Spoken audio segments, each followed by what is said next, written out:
Hello and welcome to a new episode of the Energy Connects podcast with me, Chiranjib Sengupta. Could US data centers and artificial intelligence shake up the global LNG market? That's a major question, as changing dynamics in the US power and gas markets lead to a more bullish view of how gas prices will develop. To talk more on that, I'm delighted to be joined by Massimo Di Odoardo, Vice President Gas and LNG Research, and Eugene Kim, Research Director, America's Gas at Wood Mackenzie. Eugene, thank you so much for joining us today. Happy to join. And to start off, how do you see the US shale gas market evolving over the rest of the decade, and how do you see that defining the competitiveness of the US LNG sector? Well, since the start of the shale era that began in earnest post-2005 with the Barnett Shale, one after another, additional shale gas plays were developed, such as the Fayetteville, Woodford, Eagleford, Haynesville, Marcellus, and Utica. In addition, hydraulic fracturing technology that unlocked these shale gas plays were applied to tight oil plays to significantly increase associated gas in areas such as the Permian.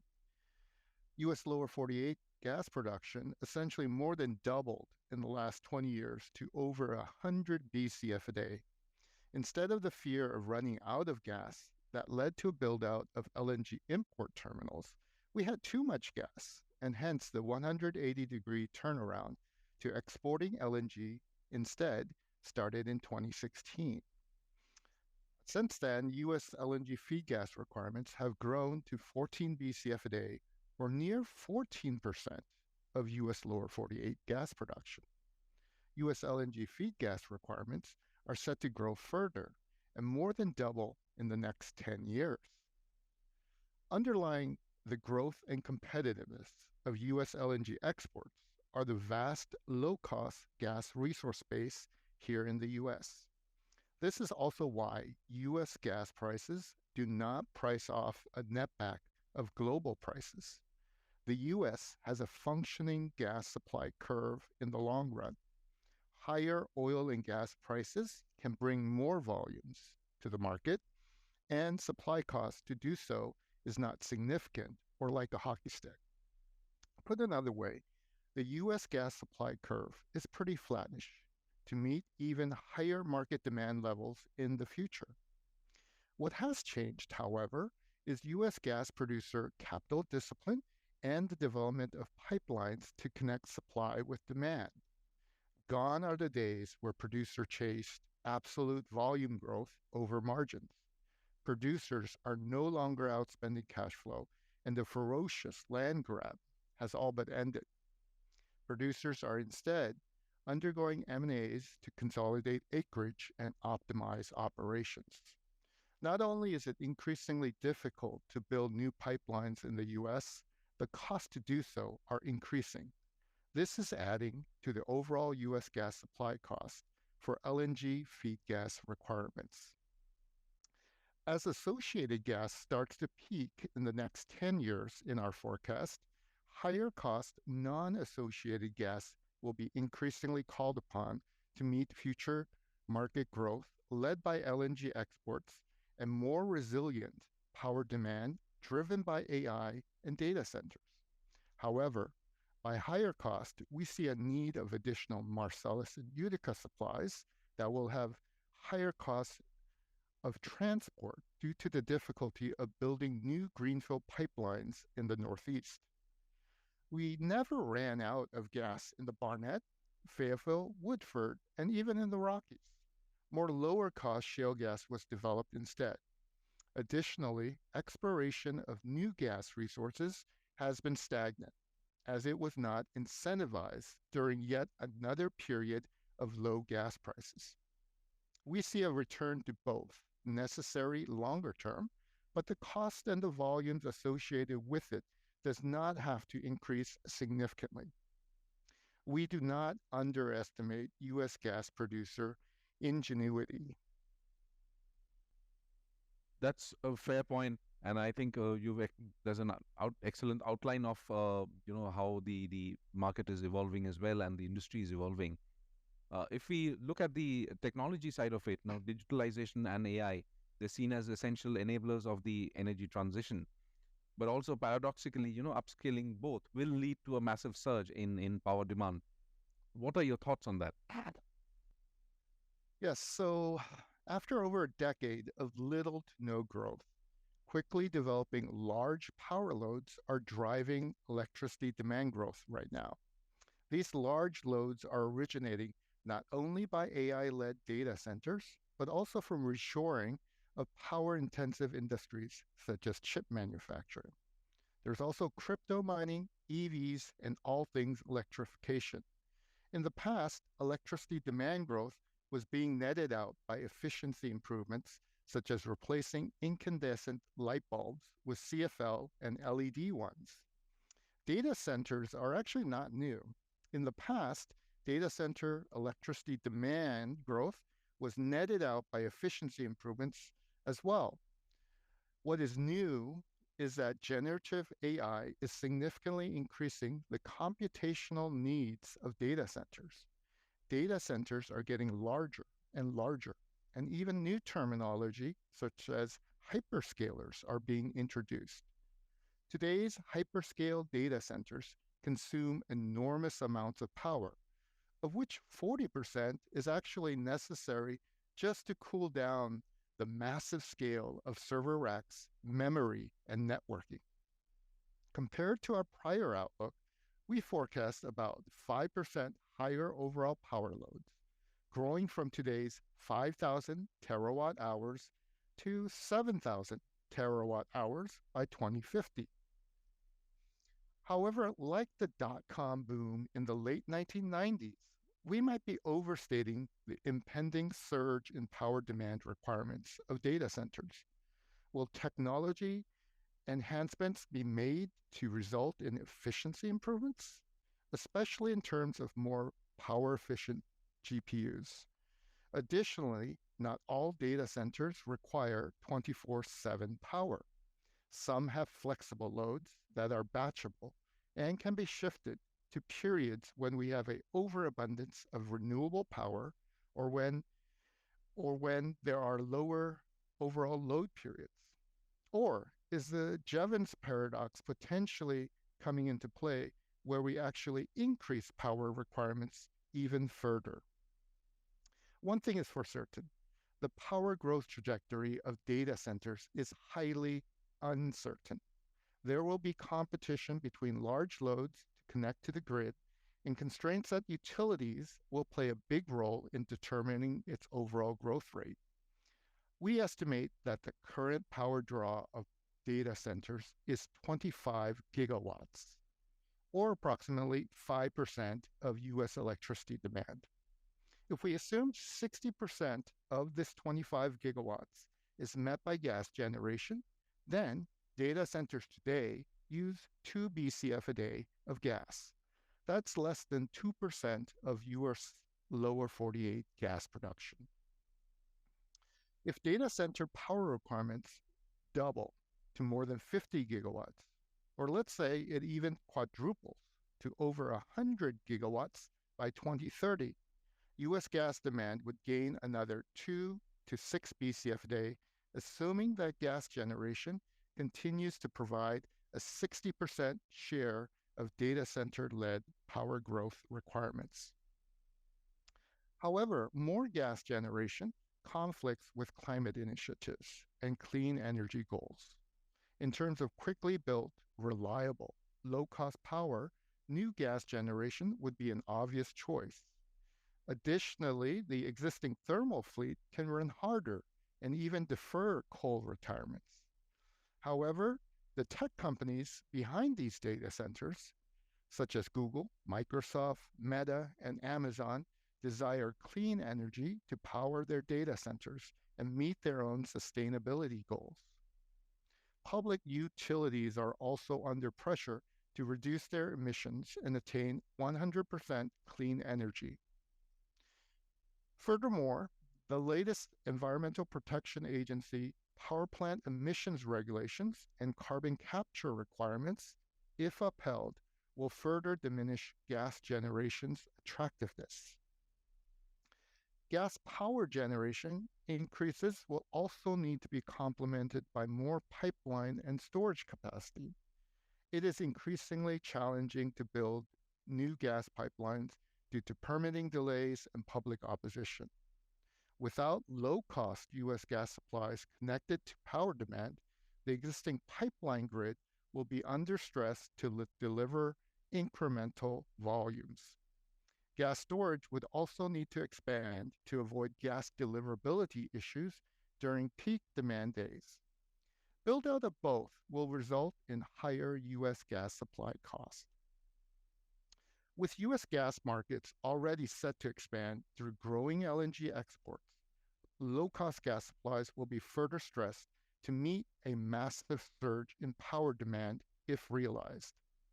Let me be a bit provocative here. Similar to the current pause on new U.S. non-FTA permit approvals, should there be a pause in an unabated data center growth, first to assess its impact on electricity prices to the consumer, impacts on climate, and communities. That's an excellent point, Eugene, and thank you so much for your superb insights and the analysis. So the situation is alarming, but perhaps not so alarming. Thank you. Welcome. So, Massimo, talking about LNG markets, what is your long-term outlook on LNG markets, and how do you see long-term contracts developing globally, given that there's been a spree of long-term contracts being signed recently? Yeah, no, thanks. That's a great question, and possibly it's divided in two, right? How we see the market going forward, and LNG contract, which obviously are very much related. So obviously, the market has seen substantial turmoil over the last few years following the Russian invasion of Ukraine. We've seen prices, spiking to record level, and more recently, we've seen the market stabilizing somehow. So the question is very much what to expect going forward. Well, we at Wood Mackenzie, see the LNG market very much in three different phases over the next 10 years. So the first phase is really going to be, defined by continued volatility. We've seen how at, lower prices, earlier this year, we've seen a big surge in terms of Asian LNG demand, and at the same time, prices recovering quite substantially. And at the same time, we've seen how we continue to see how, issues associated with supply and disruption have amplified effect in terms of how the market absorbed those shocks and the implication on prices. We see this dynamic very much continuing this year and next year until substantial new supply comes to market. And that brings me to the phase two, which is very much a market rebalancing, right? There's about 400 million tons of LNG currently existing, and there is about 200 million tons of LNG that is currently under construction. That's obviously 50% of the market, which are going to come between now and 2028, 29. And this means that with all this LNG coming in, particularly from 2026, 27, 28, where we see on average about 38 million tons of LNG growth year on year, where we expect really another structural shift in terms of how the market is going to work, right? So a lot of volatility, until 2025, certainly, a more balanced market, in those 26, 27, 28, 28. And then really what happens beyond that period, so this third phase, would be very much driven by, the amount of final investment decisions in terms of new LNG projects that we'll see coming about. I mean, certainly, the pause in US LNG approval has put a break in terms of just how quickly, US LNG can be sanctioned, although there seems to be consensus that, eventually from next year, even under a possible Biden administration, that ban could be lifted, and this could, result in a new momentum behind new US LNG development. But also, on the consciousness that despite there are other, projects, out there, we've seen the FID of WISE. We certainly, be looking at additional FIDs from Qatar and LNG Canada over the next few years. Some of that LNG projects will take somehow time to get to market. So our thinking is that, and our analysis suggests that, post this period of market balance, soon after 2028, we might well see a tightening of the market until new supply then comes in from this new wave of FID that we'll see over the next 2 or 3 years, and could bring the market back into balance and perhaps even soften prices post 2030. So those are very much the kind of 3 phases that we anticipate in terms of the LNG market developments. Now, in terms of LNG contracting, well, certainly, we've seen, during the crisis, a sheer amount of LNG contracts being signed, as you were referring to. We've seen about 70 million tons of firm contracts being signed in each year in 21, 22, and 23. So a substantial amount. Much of that has been US linked, clearly to where we have, but a lot of that has also been about oil index contract as buyers have turned to Qatar and other portfolio players to secure their needs. And surprisingly, contracts linked to European and Asian spot prices have very much fallen out of fashion, given just how elevated spot prices have been over the past few years. So what should we expect, going forward? Well, with much LNG under construction and the market now somehow rebalanced, the price for long-term contracts that are linked to oil is obviously softened. At the peak of the crisis, so at the end of 2022, beginning of 2023, we saw LNG contract prices that signed in the range of 14% oil, Brent plus a constant. But currently, these dynamics had somehow, softened, and we've seen contract prices being signed between 12 and 12.5% plus a constant. Now, our view is that with spot prices falling farther from 2026 and more projects taking FID, as I was mentioning before, oil index contracts will somehow soften farther from the levels that we're seeing today. But certainly, with the market becoming increasingly sophisticated, LNG that is going to be readily available and flexible, we think will continue to command a premium for LNG that is sold on a long-term basis. That's an excellent outline.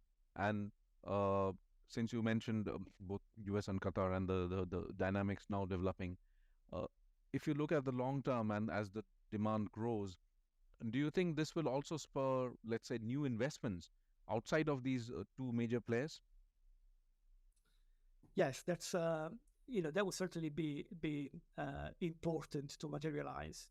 I mean, let me say a couple of things about demand first. So, certainly, the amount of LNG that is going to be developed over the next, 5 to 7 years, as I was saying before, will certainly, again, rebalance the market, reduce prices, and really, kickstart a new phase of LNG demand growth that we're going to see over the next 4 to 7 years.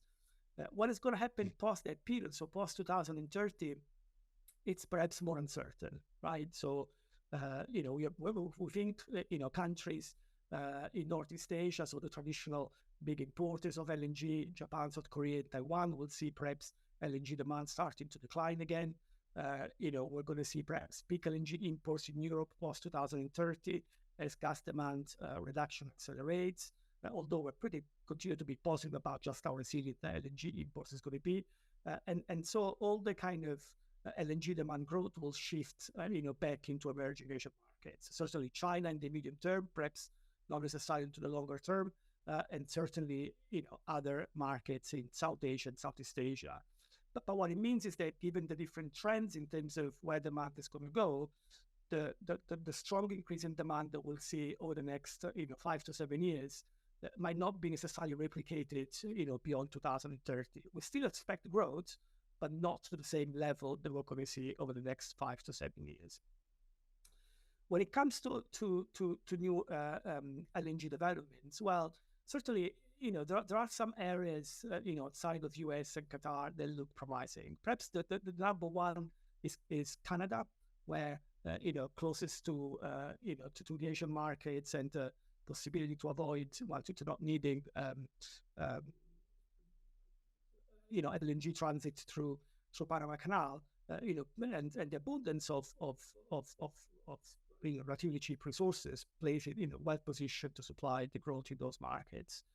We've seen some other bright spots in terms of new development. As I was saying, was important to see Ruwais taking FID already this year, and we certainly expect additional LNG FIDs in Papua, and again, I'll say before in Canada.